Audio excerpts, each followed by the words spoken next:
611, News with a Twist NOLA, Good Morning Washington, and more. Greg's most recent project, Concert on the Block, is a series of pop-up performances intended to reignite the spirit during the pandemic and beyond, one concert at a time. We're so thrilled to talk with Greg, and he's going to grace us with some beautiful performances live here at m00n Studios. So enjoy. Thank you. Quite an introduction, I'd say so. We worked on it long and hard on that one. Thank you. So yeah, let's get into it. Tell us a little bit about your background. You're from New Orleans. Yeah. Well, What an amazingly rich, vibrant music scene down there. What's your how do you get into music? Born and raised in New Orleans, like you mentioned, fifth of 9 kids. So Wow. that in itself was a culmination of many different influences and inspirations. Right in the middle, actually. So I felt most of the time that I was the older brother. Mm-hmm. Amazing big brother, but I just felt like I was the one, looking up to those above me for just a moment of time because there were so many underneath me who needed me. Yeah. So I was always in a position of trying to find my voice and my personality in the midst of all these other people. Growing up in New Orleans, the spirit of the city is so prevalent. There's not a day or a moment that you can walk by and not hear it or feel it. So that was a benefit for me. Every Sunday, there's a procession called the Second Line. Mm-hmm. It's like a gathering of culture, a gathering of people in good times, and that was what inspired me. I would see the band leader, often the trumpeter, leading the procession, and I was like, I want to have that influence when I become an adult. I knew I wanted to be a musician. I just didn't know what medium I wanted to go into, but I knew that I wanted to impact people positively like that. I actually then went on to play in the marching band, playing trumpet, because I was trying to find an instrument that emulated the voice. Saxophone seemed too complicated, so I settled on trumpet, and that was amazing because it led me into marching band where I learned harmony. I learned how to organize and arrange, and that was the beginning of it all. Choir as well along the way. Yep. Sharpened my skills, and then I, went on to high school. One of the greatest bands in New Orleans, actually one of the greatest bands in the nation, St. Augustine High School, where you had to be an elitist to play there. You had to be incredible at your instrument to play there. So that was an honor.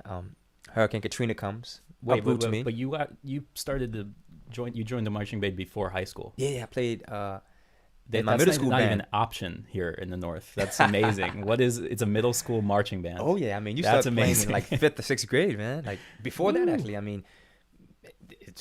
as soon as you could pick up an instrument, you start playing. And what it's did you around do? Like when I went to high school, I was in the marching band. We did like the field show for Yeah, the football games. We definitely, did some definitely. parades. Right. What's the scene down there? It's like you said, every Sunday the second line Yeah. comes through town basically.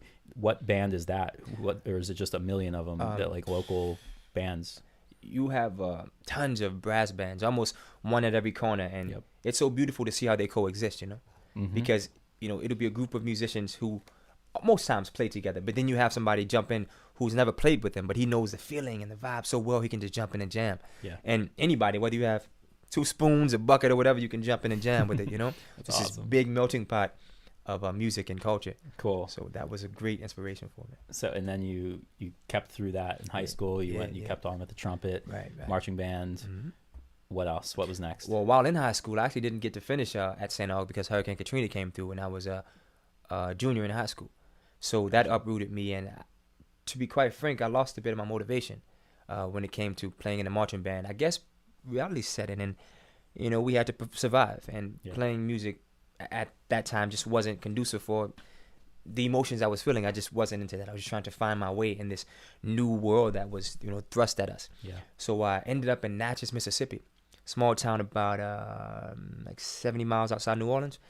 And I want to say this now and let it be known forever. That was one of the greatest moments of my life because I was taken away from the fast city pace of New Orleans, where there was probably indications of, certain decisions that would have come that probably weren't the best for me.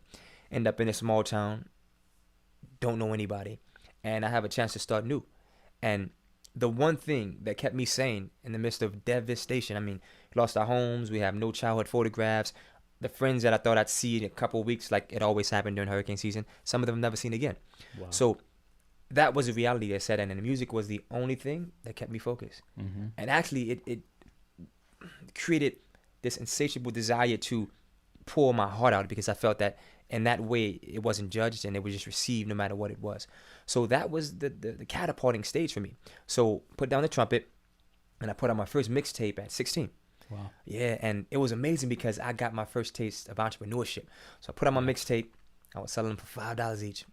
One day I went to school and I made $400. I'm like, wow, I could do this in one day. And selling I'm CDs in 11th grade, so that was like big money to me, man. Were you burning these CDs at home? Yeah, Oh yeah. my. Burning them. I remember that, burning them at home, writing my name on them, and just had them in white sleeves. And my classmates had no idea what was on there, but they trusted that what was there was good. That was the Wow. beginning. That showed me I had something that people wanted to hear. Wow.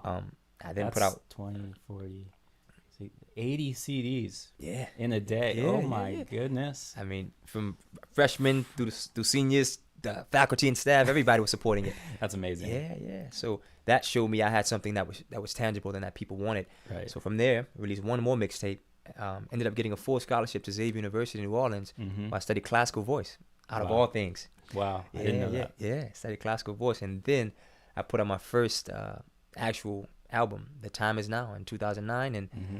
it's been on ever since. So to go back a second. When you first went to Mississippi, were you with family? Did you like move out there with friends? Were you by yourself? How did that work? Because it was just Katrina was crazy. I'm sure a lot of families got torn apart. And who were you there with? Well, I grew up with 9 siblings, but I had 15 in total.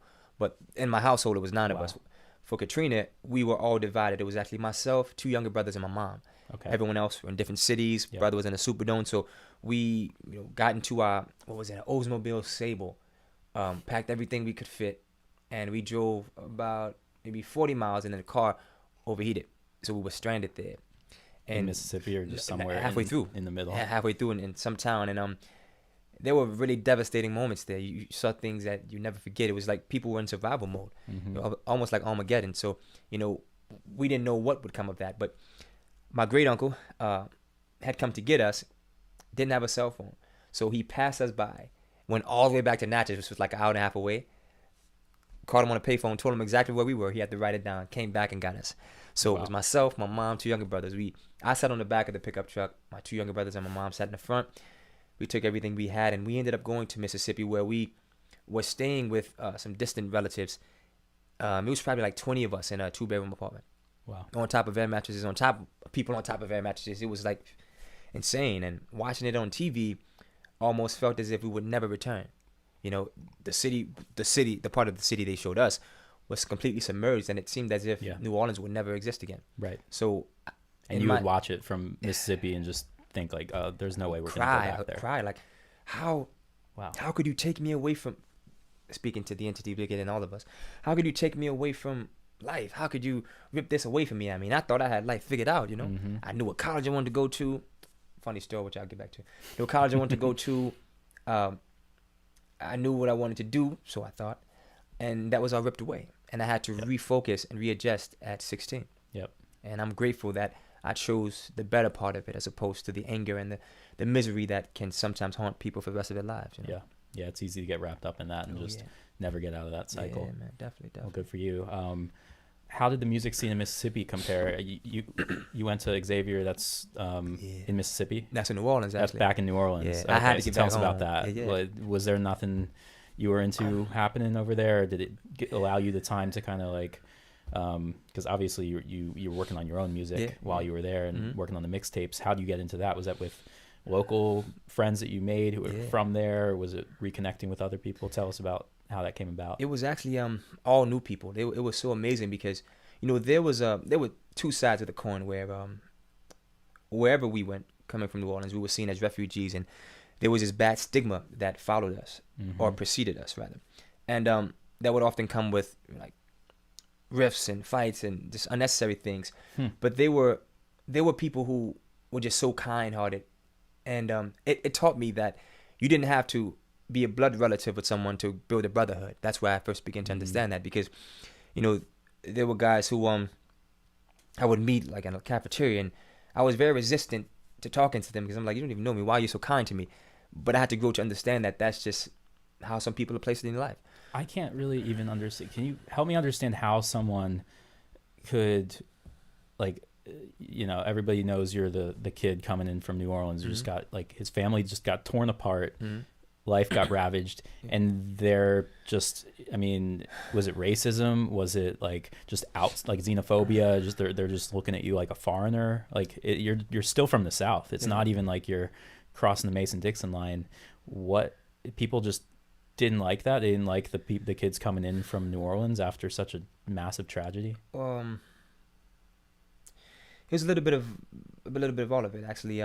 The first part of it was the view of New Orleans that the world was able to see was that of the catastrophic insanity inside the Superdome, where they were convicted criminals escaping from the parish prison, going into the Superdome and committing horrific acts, and people with guns and all that stuff.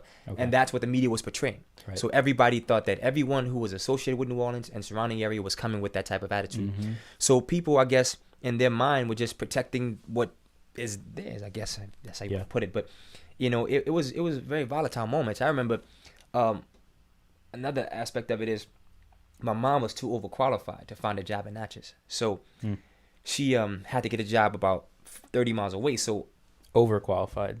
Like she just was a registered nurse and just she wanted too much. There wasn't anything for her in her kind of pay grade. They weren't willing to pay her what she needed, specifically because she had just lost everything. If that wasn't enough, that she had the credentials, she just lost everything. But another story. She had to go maybe like 30 miles away to work, and sometimes she would stay 2 nights. So I was by myself.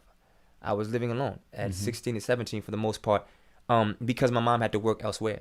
Right. So that was an immense thrust into what I thought was adulthood, but premature adulthood, which actually led me to become a father. So when I graduated high school, I had a son waiting for me at the hospital. So that's ultimately how I chose Xavier, because I had Berkeley offered a partial scholarship, Juilliard the same, a couple schools in Mississippi, but I said I was actually trying to decide if I wanted to go to the military, because that was a sure sign of support for my son, or go to college. And my spirit was like, go to school. So I ended up going to school at Xavier University on a full scholarship in classical voice, which was odd because prior to Katrina, I wanted to be a neurologist. I'd always loved music. Wow. Always loved music. And I knew I wanted to be in it to some capacity, but I figured the greatest way to help people was to be a surgeon. Later in life, I realized I'm doing all of that. I'm touching people's hearts, minds, and souls with music. But Katrina comes and I'm like, man, I'm not going to school for 12 years for something I don't love. Because if this ever happens again, when we lose everything, the only thing that will keep me wanting to live is something I love. So that stripped away the fantasy of being something for someone else's approval, and it put me directly in connect with the thing that made my soul move. So that's how I came back home to music. Got a full scholarship. I had a great vocal teacher, and she gave me this piece of Caro m00n, which is what I had sang for my introduction, for my audition. Got the scholarship, and that's where it began. So I was balancing, working 2 jobs to take care of my son and going to school, and it was a very, very tough process. So much so that I don't think I was really present in college. I was there, but wasn't really there. Too much happening. Yeah, way too much, and so young after so much trauma too. Yeah. So you went from working on these 2 mixtapes, which tell us just a little bit about what was the style, what was the vibe? Were you singing, playing anything, or were you working with a producer, or ripping tracks from YouTube, or did YouTube exist back then? This was early days of YouTube. This was Frostwire.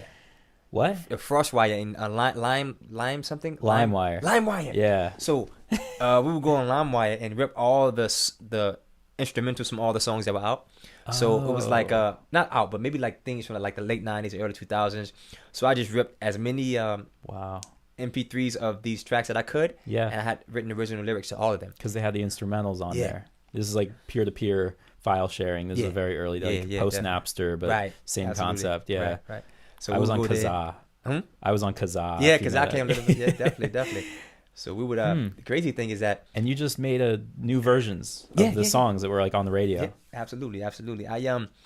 It was interesting because, to go back a bit, I met this guy in the cafeteria named Lataris, and he and I formed a group for a couple months, and it just didn't work out so much. And I just, by that time I'd done a couple performances in Natchez, and I ended up meeting a guy, a friend of mine in class named Cornell, and he introduced me to his brother Zach, who had already graduated. And Zach would come and pick me up from home. He's like, listen, man, I know a guy who lives like 20 miles away. He has a studio, one of my classmates. Never met any of them. he started to pick me up and take me to the studio, and where I met David, who was the producer and engineer, and that's where we created this like small record label to some degree, where I would come in with the songs written, he would download the tracks, and he would add some other things to it, and that's where it began. So those songs are really all about what I was going through, and the sound, I would say, was really R&B, because that's the space that I was in, like that's what was inspiring me the most. So I was just regurgitating that which I was inspired by. But I would take those songs and create things that was so beautiful. And it's funny because I had probably only written 1 or 2 songs at 14. So it's almost like I was catapulted into this maturity as an artist, because I had lived through so much so quickly. So I had so much to talk about. So these mixtapes in total were probably about 20, 25 songs. Wow. All original lyrics, but through on top of songs that were already performed. So that kind of grabbed people's attention. They were like, I know the track, but the lyrics are so unique and new, and that's kind of what started my fan base. And I kind of carried that back to New Orleans when I went to college, and I ended up connecting with a friend of mine, Blair Taylor, was an amazing producer. He was at Loyola, and I was at Xavier, and we just started working on my first album called The Time Is Now. Okay. And that what year was this? This was 2008, came out in 2009. Okay. Yeah, and that was beautiful. And that was when you were still in school? I was out of high school. Now, waiting to go to college. Right. Preparing to go to college. Between. Yeah. Gotcha. And how did that, what brought you, like, what did you start doing in college then? Was that record, like, did you continue working with him because you were nearby, or did you start working with new people in school? How does that get us now to where I am now? Yeah, making R&B music here in Brooklyn, like plethora of music, 2,500 miles away. Well, it was a series of events. It was so that was a really great launch board into college, because I came into college with an identity to some degree, where I had something tangible for people. So I had this fully produced and recorded album. So I was able to start performing around different places. And that actually, I was able to do a collaboration with G-Eazy, because he went to school with Blair. Wow. And we did a song, Candy Girl, freshman year of college. And it was crazy. We went on his college tour. That in itself blew up even bigger. And in between that, I put out a couple of other singles. Yeah, okay. I went on tour. And I went back to New Orleans. We did another song, Run Around Sue, which was insane. Like, racked up like 4 to 5 million views in no time, and that was in 2011. So at this point, I was like, I'm at this 2010. I'm at this point where I'm almost hitting a ceiling in New Orleans. I performed everywhere. I know everybody. And as a solo artist, or were you performing as like kind of like a hype man or opening for G-Eazy? We were performing together. I was collaborating with him on the songs that I had written, and he did. But I was doing that with him, and in what conjunction. Was the act though? What was the what were people going to the show, like going to the arena or the stage to see? Was it a mix of both? Because I had created my own following, and he did the same. So it was. And were you guys kind of in G-Eazy like creating? artist featuring collective or anything like that? No, we just came together to collaborate, and me being from the city, had a following that I had cultivated, and him with his sound and his music the same. So people were just coming to see me and him perform. Yeah. So that created, like I said, the song "Run Around Sue," which became really, really big. And at that very point in time, I was saying to myself, I feel like I've reached this glass ceiling in New Orleans, and I gotta, if I want to be more than a hometown hero, I gotta challenge myself and go to a place where nobody knows me and prove this exact same thing can exist. So October 13th 2011, on my birthday, I packed up everything I had and drove to New York. And I mean, there are a couple of other things I skipped, which is, I performed different places and opened for different people, but it ultimately led me to New York. Yeah. I get here, and my second week here, I meet my manager. That's crazy, because my first week, actually, I had just come to New York. I was looking for a job. I was actually supposed to transfer from the W, where I was working in New Orleans. So I was getting a haircut to be groomed for it, and I walked around the block. Saw this literally shop. Groomed. Yeah, but it didn't work out. Okay. Walked into the shop. There were 2 guys, one getting his haircut, the other guy cutting. And I sat down. The guy was like, "Man, what do you do?" I'm like, "I'm a musician." He was like, "You ever thought about modeling?" I'm like, "No, not really." He's like, "Well, I know somebody who has a company and they're looking to cast a male model." And I'm like, "Man, you don't even know me. What you trying to help me for?" So I'm kind of going with, this is that game they talk about, right? This is the game they say New Yorkers have. So I'm like, I'm good. There's a hustle happening here. Trying to hustle me. Somebody. I'm like, I'm good, but don't worry. Like, I'm telling you, I know somebody who can help you. Like, but you don't even know me. You know them. But this was the fella cutting your hair? No, this is a guy who was in the chair. And I was Gotcha. like, I guess what's the worst that can happen? I can protect myself. So, okay, what do you need? He said, give me your email address. And we did that exchange. End up going in for a casting, met Marlene, and we just started building from there. Yeah. This is what, 2011. Wow. She has been such an integral part, my manager, and this whole, fine tuning of Greg Banks. She really pushed me beyond my limits. She challenged me in places where I was uncomfortable. Actually, one of those places were in the realm of playing guitar. Once we had an argument where she was saying, you need to start adding guitar to your repertoire. This came about because I was getting frustrated, only here for a couple months. I was like, man, I need to get more shows and do more. She's like, play the guitar, start playing, and you'll advance your horizon. And I was like, yeah, whatever. Because then you can offer more. You can do any show you want anytime. Absolutely. You don't need to rely on other musicians and accompanists. Right. Okay. So she's like, you should stop playing. And I was like, there are so many great musicians who don't play instruments. She's like, name a few. And I was like, especially the ones that inspired me. So that put the bug in my head, but I wasn't quite ready yet. Quick aside, if you're ever in an argument, this is a great lesson from this story. Just if somebody tries to somebody challenges you, just challenge them right back. Right. But I had nothing though. I was empty-handed on that one. Yep. But it didn't quite dawn on me yet because second weekend I had begun to put bands together because I had reached out to people from New Orleans who were here at New School, and I was able to get bands that way. I probably had 7 or 8 bands.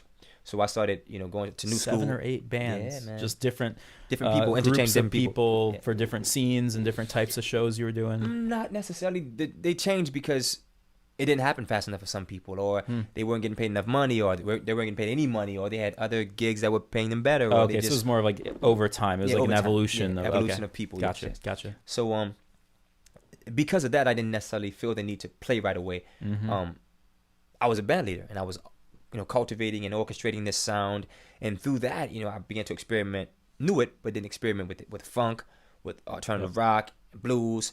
So my first project in New York was, I would say, like R&B, neo soul. My next one was pop.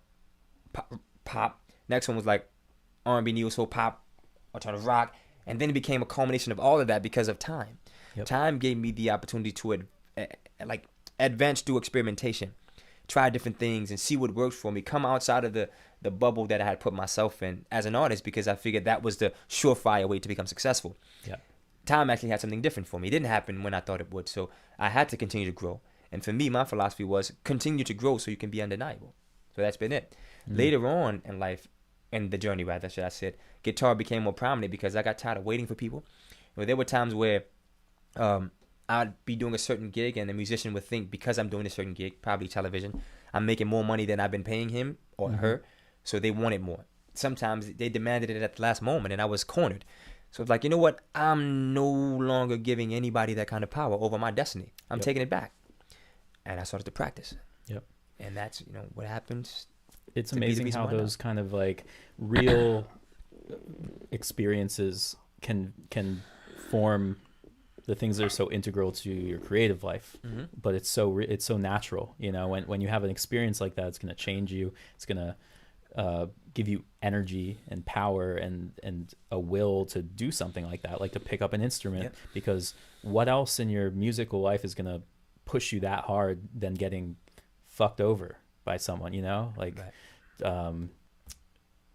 it's hard to think of anything. I mean, that's like the an amazing impetus to make a change. Of course. And this was in the mid 2010s, I'm assuming, like around there. No, I mean, that vital change started to happen like 2019, where so this is very recent that you picked up guitar. Where and I started like picking at it and like experimenting with it, bringing it into the studio, laying down riffs and things like that, just to begin to actually.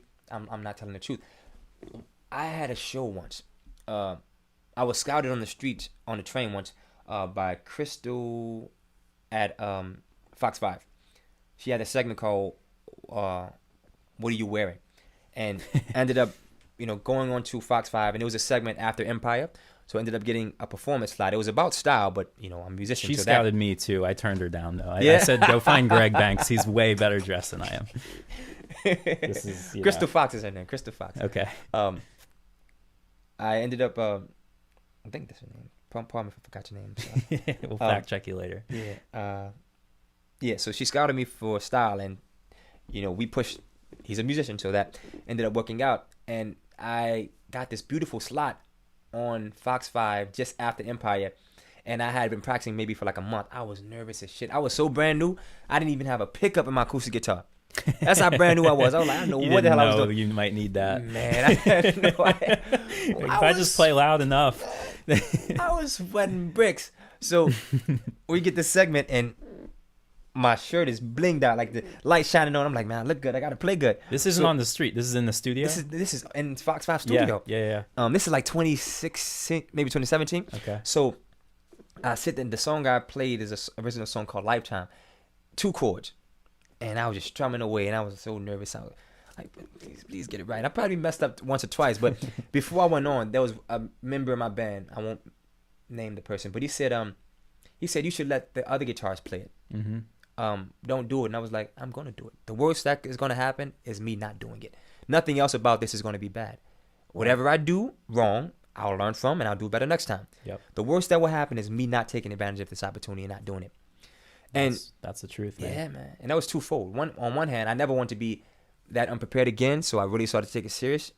And secondly, that showed me I can do anything I put my mind to, even if I wasn't at the level that I want to be at yet. Sometimes you need to build that the challenge, and even put yourself in an uncomfortable situation where you might screw it up. Yeah. And that's, I think, a good evidence of you knowing yourself, because you know yourself well enough to say, listen, I need to light the fire under my ass, right, so that if I'm in the situation where I go for it and I swing and I miss, because you knew that if that did happen, then you would go back and then you'd practice your ass off to get it right for the next one. Right. But sometimes you need to embarrass yourself just to get it, to make it happen. Right. That's beautiful. And I want to just give big love to my manager, because she supported me through that. She's like, go do it. She's like, you're only gonna get better. Just do it. Yeah. So that was really amazing too, because it's not just my career, it's hers as well. So she had to be brave in saying, I believe in you. And that's been so integral in my growth as a whole, because no one man is an island. You know, and all you need is one. Absolutely. One person to believe in you, and then so the whole world does. And we believe in you, and we got to give mad props to Marlene as well, because she's been, ever since we've been working together. I remember when we first met, and she's just been a shining light of warmth and brightness and hope. And she's, I have no doubt she's in this for the right reasons, and believes in you, which is very refreshing to see. Definitely. Challenges me to move forward. Yeah, absolutely. So take us home. We're right now, about a year ago, pandemic hit. You started this, your newest project, Concert on the Block, which is a pop-up series. You go around different neighborhoods in New York. You play. You got like the old lady grocery cart with your amp on it, and like the whole rig. It's awesome. It's amazing. You're right. You got it all on the. I had to figure it out. I tried to. I didn't realize how heavy that thing was. You make it look light. Up and down the stairs, subway stairs every day, twice a day. Yeah, that's not a bag of groceries in that thing. But tell us about it. How did it get started? What's the big idea, and where is it now? Well, I wanted to pinpoint where I was before Concert on the Block even started. Pandemic hits, no longer able to perform with the band, and I'm just sitting inside, homeschooling my sons, and it's like, I'm like, okay, I am not happy right now. No one in the world is happy right now. We're going through a lot. What can I do to first and foremost change where I'm at, and ultimately then change where people are around me? So I dedicated myself to practicing 4 to 5 hours a day, every single day. Wow. And when I got to a point where I could confidently play and sing at the same time, I was like, okay, let's go. Let me see your calluses. Oh, they did. Oh, damn. You're okay. You're not lying. And let me go back a bit. I actually was busking before the pandemic, but I had like 3 songs that I played over and over and over, and that wasn't really expanding. I wasn't able to solo anything or improvise. I was just you were getting more comfortable. The basic chords, but it was no bar chords or pushing anything. yourself too much. Right. Just enough to kind of stay engaged. Sure. But COVID, the downtime from that was exponential, because I had the opportunity to really expand on guitar from beginning to end. So I learned my scales, arpeggios. I learned bar chords. I learned really how to become one with the instrument. When I was comfortable enough with that, I said, I have something to give back. So I started on the corner of my block in Clinton Hill. One day, sunny day, March 18th, about 18, 19, I went out to the corner and I just started to play. And the neighbors had all gathered around and they were like, this is amazing. When's the next one? And I was like, I didn't even know there was a next one. I mean, this is just something I was doing to heal my soul and hopefully yours. So that sparked it, you know. It was actually the kids in my neighborhood, actually in the building too. They were like, when are you playing again, Mr. Greg? And I was like, wow, I got to come back for you, you know. So they don't lie. That's man. There's a lesson in there too. Like kids and younger, like if they're hype on something, like you know it's real because they're not gonna waste any time. You know, they sit down Indian style and they're like vibing with me, so I knew they were vibing, you know. Yep. So that was the beginning. So I played on my block a couple more times, and then I started to keep an eye out for different gatherings that would happen, like smaller things, and I would just. This is when things begin to open up a little bit more. I would go where there were like protests or there were gatherings of any sort, and I would just play, man, just to bring some love and joy to people, and that's been going on for a year now, you know. And wow. I've grown so much because this continued. It didn't stop during the winter time. My cutoff in winter was 34 degrees. Anything beneath 34, I was inside because I'm freezing at that point. Literally. Man, but that was so pivotal because think of it this way. The guitar specifically is all about feeling, right? Like you feel the strings on your fingertips. Yeah. There were days when it was so cold I couldn't feel anything, and I had to trust my instincts. Can't I had to really trust play the with practice. gloves on. No, It doesn't work that no, way. and I learned that too. So I had to trust my practice and my routine, and it taught me to trust the instrument because I got to a point where I just couldn't feel it and I had to play, and now I can not look at it and play because of what I went through with that. So it built my musicianship. My voice went to an entirely different level because I'm performing in the heart of winter with big trucks passing by and I have to push and project over that. So it only benefited me. Yeah. You know, it gave me while giving back something, I got something greater in return. Yeah. And that's been the most rewarding because I definitely had to take ego out of it because I had to go back to the streets where as a child in New Orleans, that's what you do. Or anybody actually. The culture in New Orleans is all about just going to the people where they are and playing for them. Yep. But I'm in New York now. I played all these stages. I've been all these different places, and I got to go back to the street. Well, I had to be an example of that, which I, tell my sons about. Listen, if you want something, make it happen. Don't worry about what it looks like to the outside world. If you want it, make it happen. There's no way I could tell them that and not be a man of that myself. So, first and foremost, be a walking testament of faith and action. Go and make it happen. Right. So that, for me, was the only motivation I needed, and I've continued since then, and I plan to continue. Even when the stage is open, in between my tours and travels, I'll pop up in the city I'm at and just rock for the people because that's the greatest and most authentic connection I've ever felt in my life. That's beautiful, and well, we appreciate you doing that. And Thank you. It's a beautiful project. It's awesome. I mean, it's not entirely a new idea, busking or playing around on the streets or the subways. It's been around for a while, but it symbolizes something bigger for you and for everyone you're working with. Ourselves included here at m00n, it's just really shows, and you're nothing if not a performer. There's really something that you have that's special.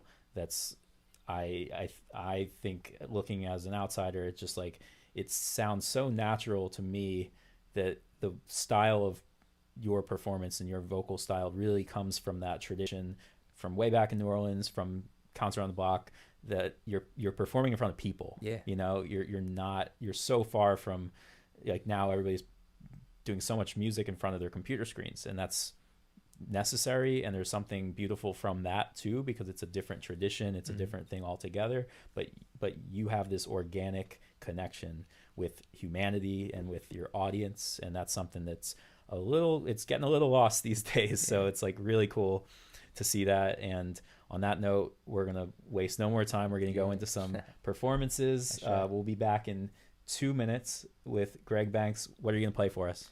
I'll play one of my favorites, Nina Simone, Flying High, and I'll play an original song, Baby. I'll start it off low key and smooth, and I'll take it out on a roar. I can't wait. All right, definitely. We'll see you back in Flash. Absolutely. Thank you.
flying high. You know how I feel.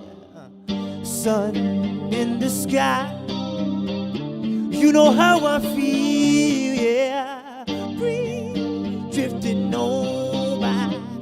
You know how I feel. There's a new dawn, there's a new day, there's a new life for me. And I'm feeling good.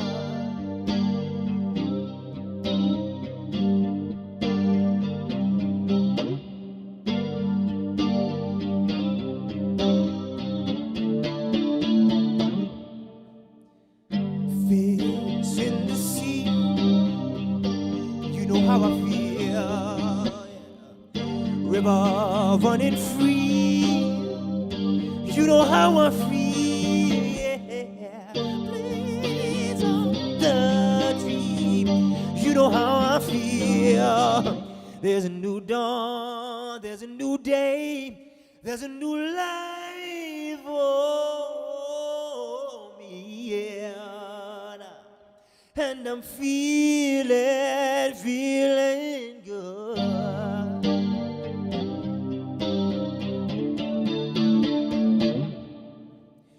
Dragonflies out in the sun, you know how I feel. Butterflies are having fun, you know how I feel, yeah. Sleep in peace when day is done.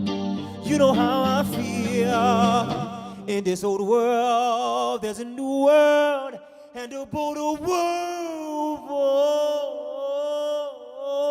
me, yeah. And I'm feeling good.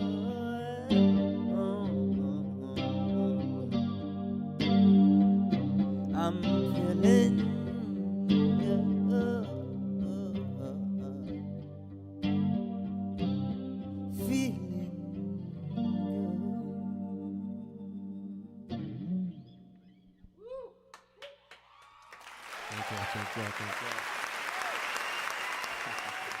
Thank you. It's so good to be in front of 1 million people.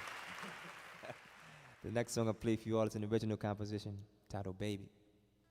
You know, I think there are a couple things in life that we can't live without. That's food, water, music, and New Orleans. I might be biased about one of them, though. Sounds about right.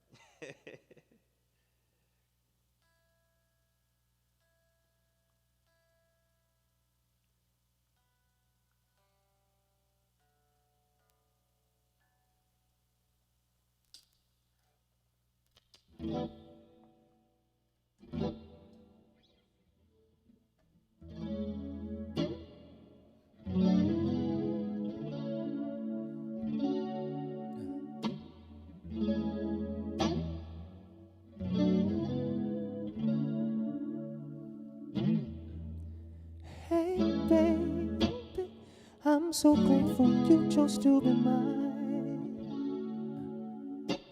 My baby, when you believe I love you more each time I wait.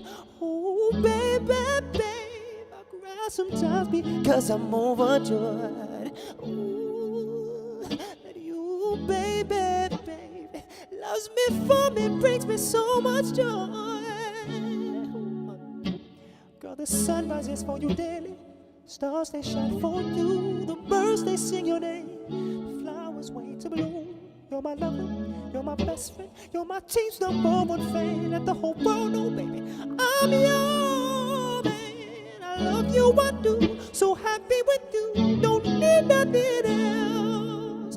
As long as I got you, baby, all I'm gonna do is give love to you, don't need nothing else. As long as I got you, babe, I love you, I do, so happy with you, don't need nothing else. As long as I got you, babe, all I'm gonna do is give love to you, don't need nothing else.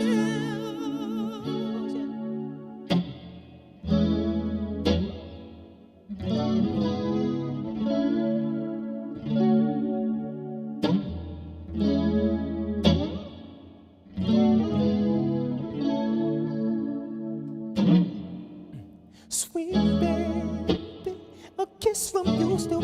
my mind at ease. So baby, I'm not afraid to say that I'm in it. Girl, I need you every day. It's true, baby. I see forever when I look at you. Ooh. So now, baby, gonna make sure that I see forever through. That's what I'm gonna do. The sun rises for you daily, stars they shine for you, the birds they sing your name, the flowers wait to bloom. You're my lover, you're my best friend, you're my team's number one fan. Let the whole world know, baby, I'm your man. I love you, I do, so happy with you. Don't need nothing else. As long as I got you, baby, all I'm gonna do is give love to you. Don't need nothing else. Said I got you, you got me, we got us. All we need is love. We gon' be alright, alright. I'm gonna say it again. I got you, you got me, we got us. All we need is love. We gon' be alright, alright. I got you, you got me, we got us. All we need is love. We gon' be alright, right. Said I got you, you got me, we got us. All we need is love. We gon' be alright, alright, baby. I got you, you got me, we got us. All we need is love. We gon' be alright. Oh, sing it with me. I got you, you got me, we got us. All we need is love. We gon' be alright. Oh, alright.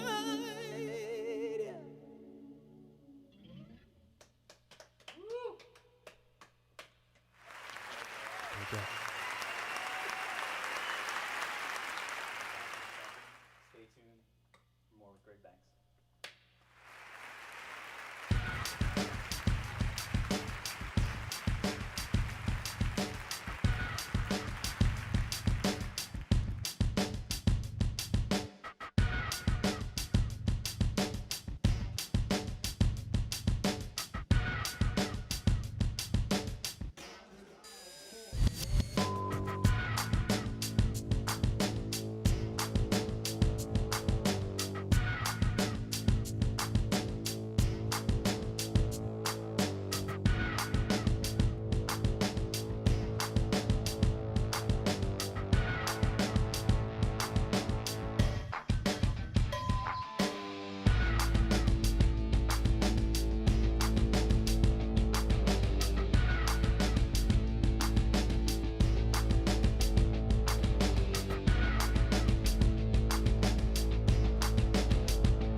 We're back, y'all. That was incredible. Thank you, Greg. Big round of applause. What a performance. Thank you. You're a natural. Thank you. I think you should keep this thing up. I think it's so, working. too. We're going to go right into a game of Would You Rather?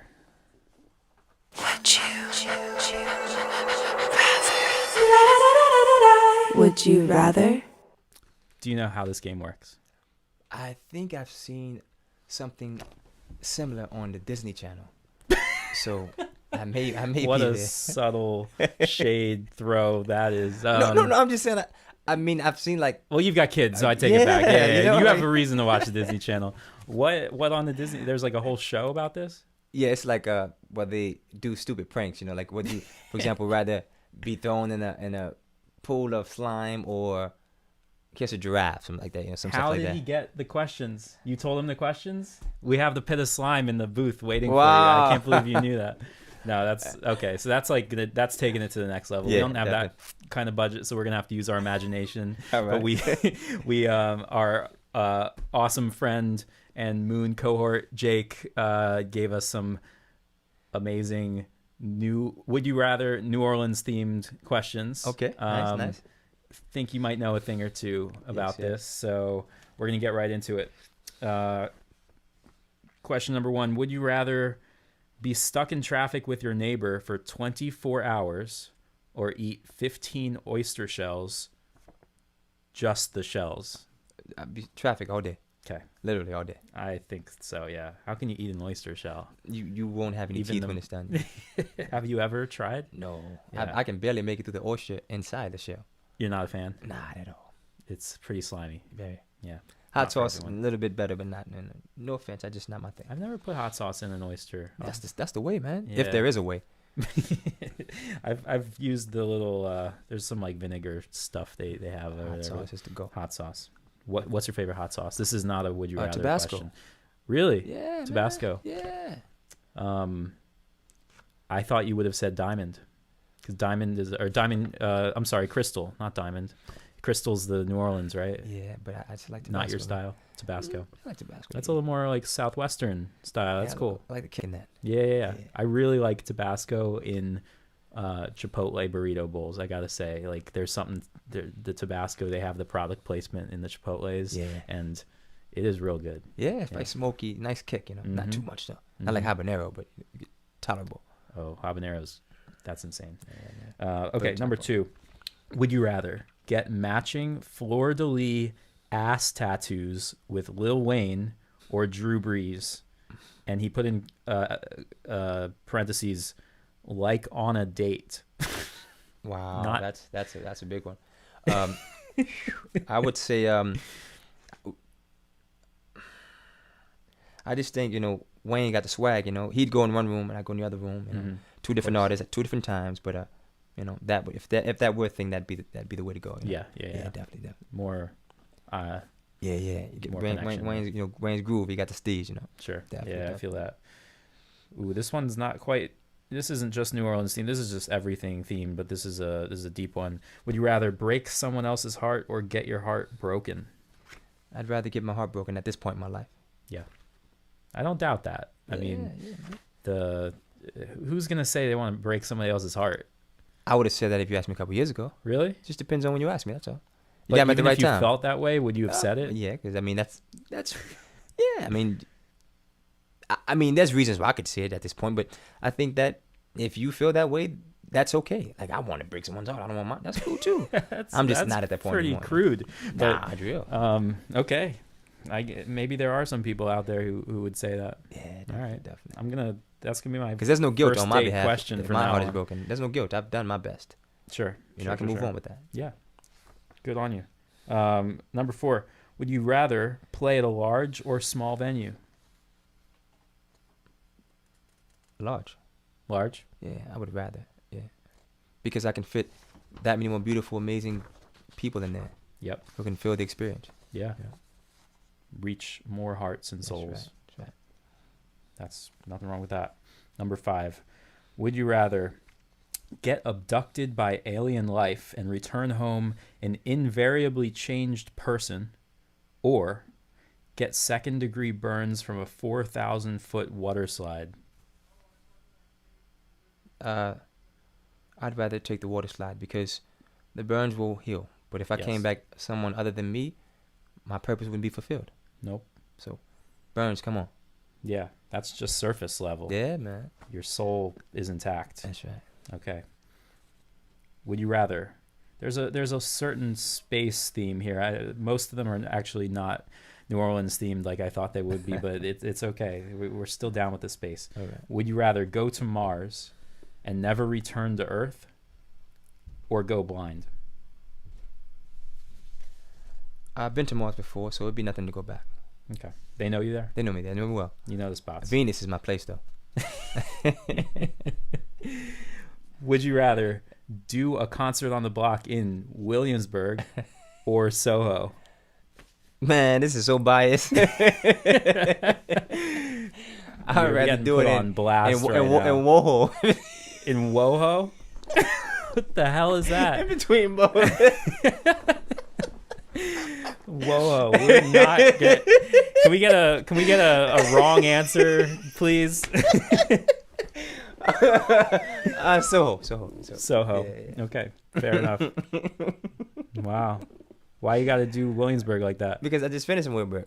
That's the easy way out of that question. Well, you didn't say that had a particular way in there. Right? There were some people on the IG Live saying you killed it on Bedford Avenue today. Thank you. I appreciate y'all. So you wouldn't be mad if I went to Soho later, right? See, everybody get their fare, you know? Yeah. Let us know in the comments. Feel free to be harsh. Okay, last one. This one's certainly New Orleans themed. Whoa. Would you rather eat turtle soup or alligator sausage? Turtle soup all day long with a nice side of baguette. That'd be good for me. Wow. Oh, yeah. What's wrong with alligator sausage? It's very gamey, you know? Like, they've been around for thousands of years, you know? So they taste like... It tastes like dinosaur the sausage. right? Yeah. Like dinosaur sausage. Wow. Turtle soup would do, you know? I had, last time I was in New Orleans, I had a alligator, like they were basically just chicken fingers, but alligator fingers. Yeah. It was okay. It was a little tough. Yeah, very tough. I mean, those are tough animals. I would have taken turtle soup. Yeah, I mean, they've That lived sounds through good. I've never everything. had it. The Ice Age, all that. It described turtle soup for us. Turtle soup, the way I've had it is a cream-based soup with chunks of turtle. Not the shell, the turtle meat, the little that there is. Kind of like a very savory, like New England clam biscuit. chowder. Yes, like a biscuit.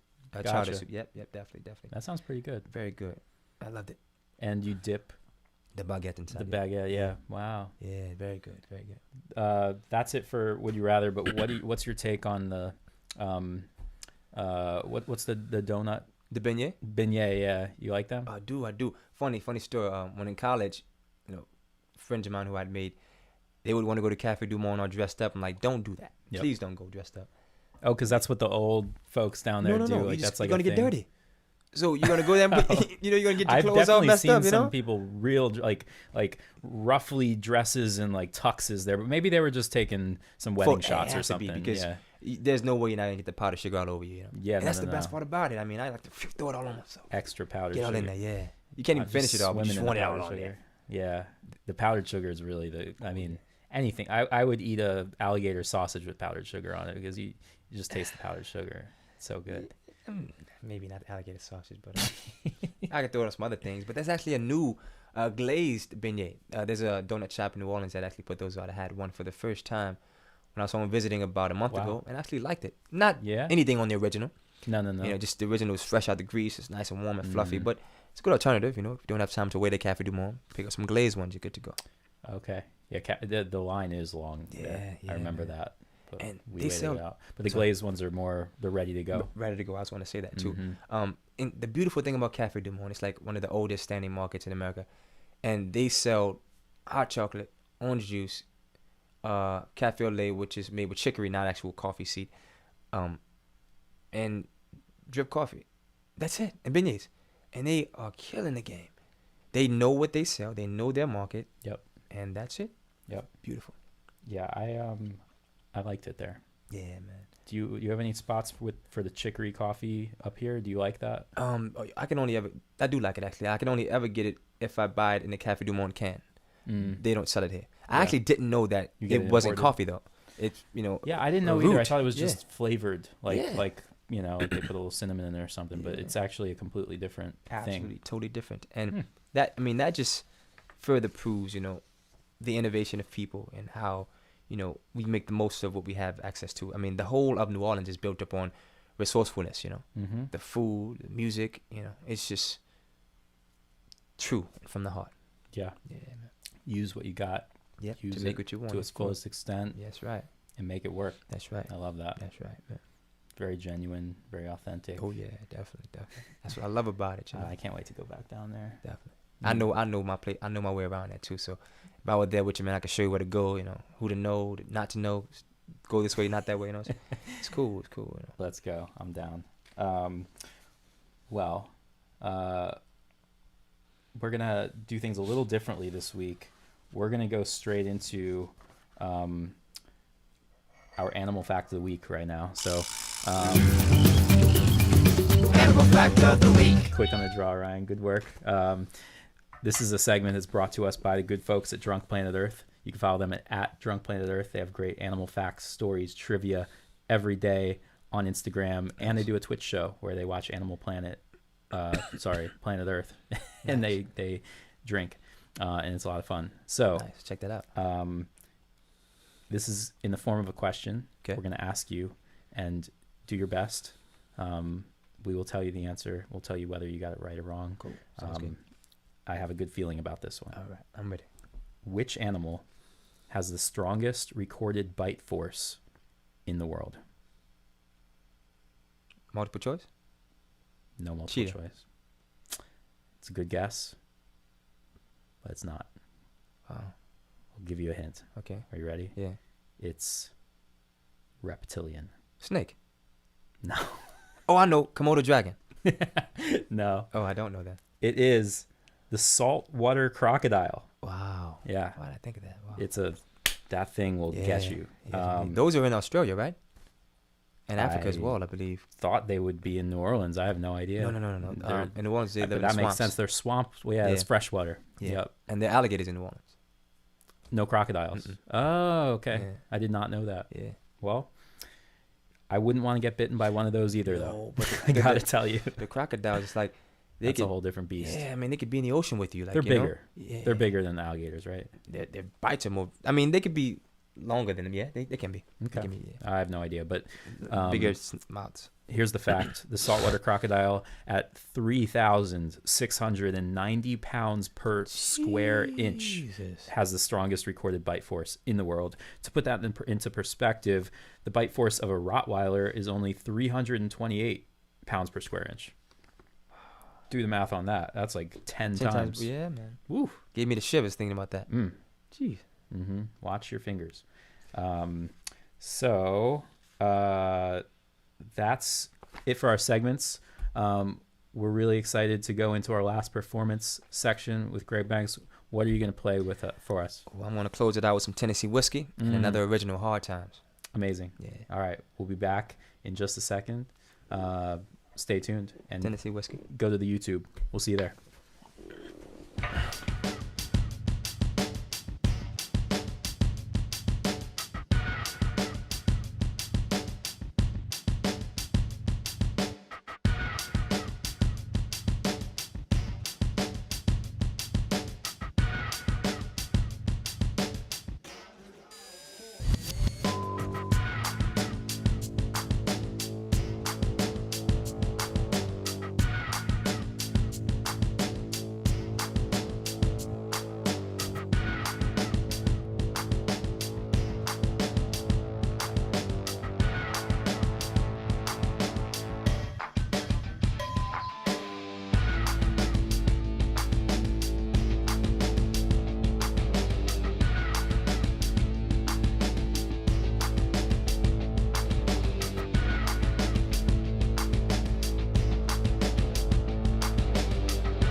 Used to spend my nights out at the ballroom, baby. Oh, yeah. Liquor was the only love I know. Yeah.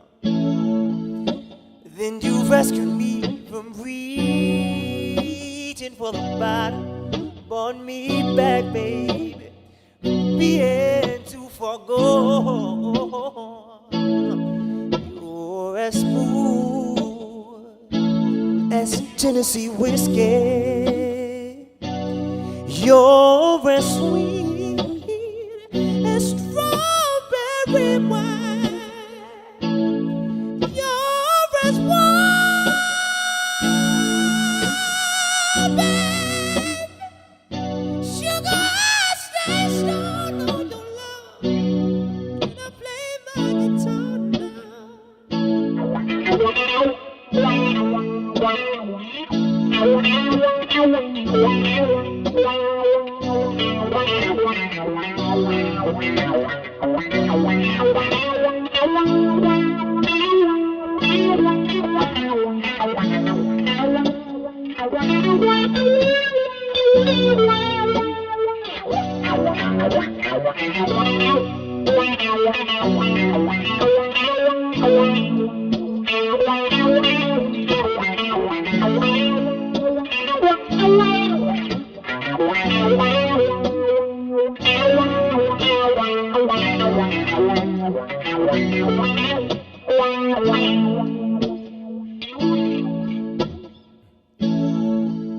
I used to look for love in the same old places. Oh, baby, oh, my baby. Found the bottom of the bottle's always dry. Ooh, oh, yeah, yeah, yeah, yeah, yeah. When you poured out your heart, I didn't waste it. 'Cause there's nothing like your love that gets me high. As smooth as Tennessee whiskey.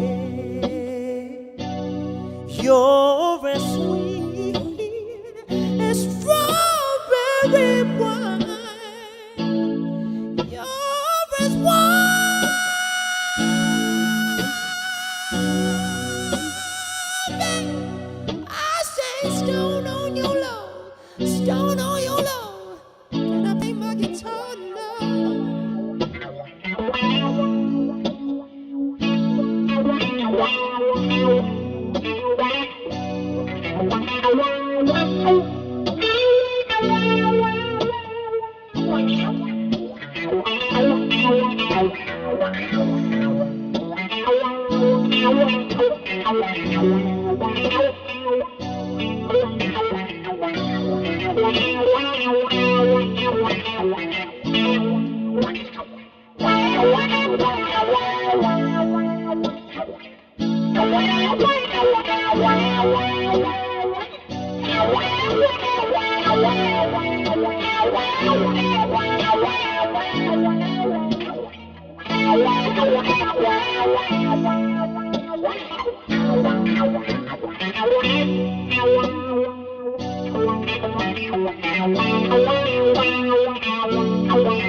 If it's okay. Can I throw one more in the mix? Yeah? All good? All right, so I'm gonna play one for you. I'm not gonna tell you the name. I'm gonna see if you know it.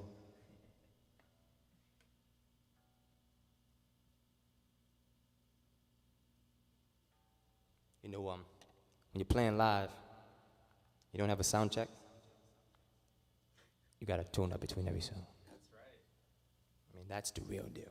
Like when you see those guys on the big stages and they put down one guitar and pick up another, it didn't magically tune itself. It's not in tune. There's somebody behind stage. Yeah, and our guitar tech is on vacation now, so thank you for doing it yourself. We would have had our guy jump in between songs. But I would have been in trouble if I didn't know how to do it, though.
There must be some kind of way out of here. Send the joker to the thief. There's so much confusion. I can't get no relief. Businessman, they drink my wine. Plowman, dig my earth. They'll never double on the line. None of them up on his word.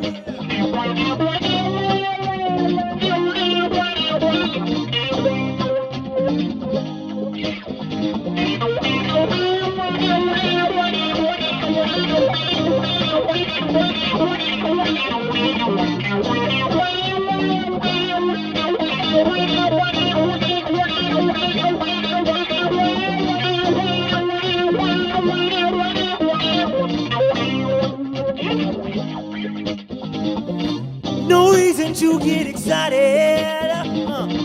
The thief he kinda spoke. There are many here among us who think that life is but a joke. But you and I, we've been through that. And this is not our fate. So let us not speak falsely now. The hour's getting late.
There must be some kind of way out of here.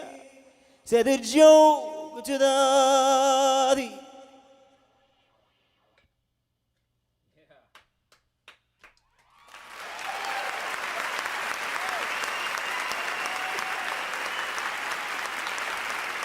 I've been playing this song for about 2 months. Yeah. Thank you. You know, I'm always excited to learn something new though, because it just keeps me sharp, you know. And I think about how fast I learned in a year and a half. Imagine what being 5 and 10, you know. So that's what thrills me, you know, keeps it exciting. And I think that when you find that thing that you're excited about, continuing, you found your life's purpose. Lastly, I'll rock out on this original tune titled Hard Times. Nina Simone said that it's the responsibility of the artist to reflect the times we're living in. So this song is my interpretation of the world as I see it, and the things I like to see change around me and how I plan to contribute to that.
I've come too close to let go and too far to turn back. I feel it deep in my soul, got so much on my back. I've come too close to let go and too far to turn back. I feel it deep in my soul, got so much on my back. Oh, in these hard times, yeah. Oh, in these hard times, it's unclear if the end is near, but I'm certain that I'm hurting here. What more can I do? I'm just a man trying to make it through the best I can. I've come too close and let go and too far to turn back. I feel it deep in my soul, got so much on my back. I've come too close to let go and too far to turn back. I feel it deep in my soul, got so much on my back. Oh, in these hard times, oh, in these hard times.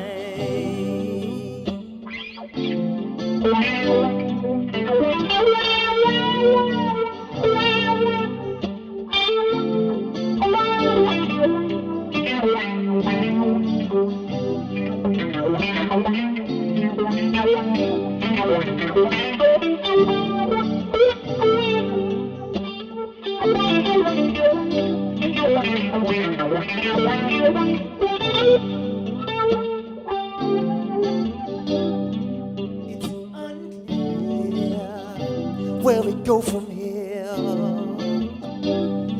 but I'm certain I won't live in fear. What more can I do? I'm just a man. I'm gonna make it through the best I can. Hey, I've come too close to let go and too far to turn back. I feel it deep in my soul. Got so much on my back. I'ma let my guitar play now, y'all.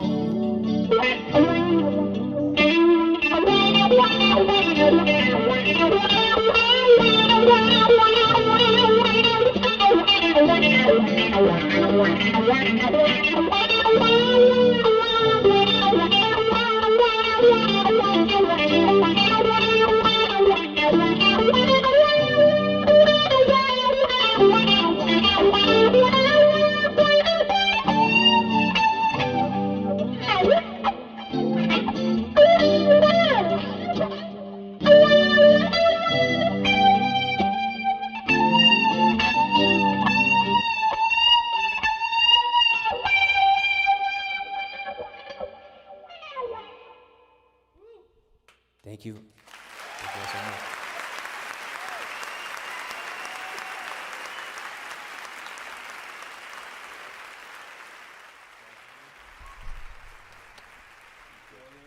Thank you.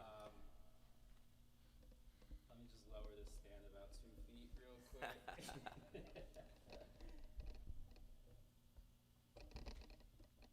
That's it for the show tonight, y'all. Huge shout out to Greg Banks. Thank you so much for coming out. We're so excited about the music we're working on with Greg here at Moon, and we'll share that as soon as we can. Thanks to the team here. We got Josh and Ryan. Jake helped us out with the questions this week, and we'll see you back here with Camille Trust next week. It's going to be super fun. She's in town from Florida, and she's going to do a couple songs. We're going to have a lot of fun. So check out Greg. His handle is @GregBanksMusic. And we'll put all his links in the description. So we'll see you next week. Peace. Have a good weekend, y'all. Houston, 4.5 down, 5.5, that feels good. The Eagle has landed. Altitude, velocity light, 8.5 down, 220 feet. We copy you on the ground. 3, 2, 1, lift off.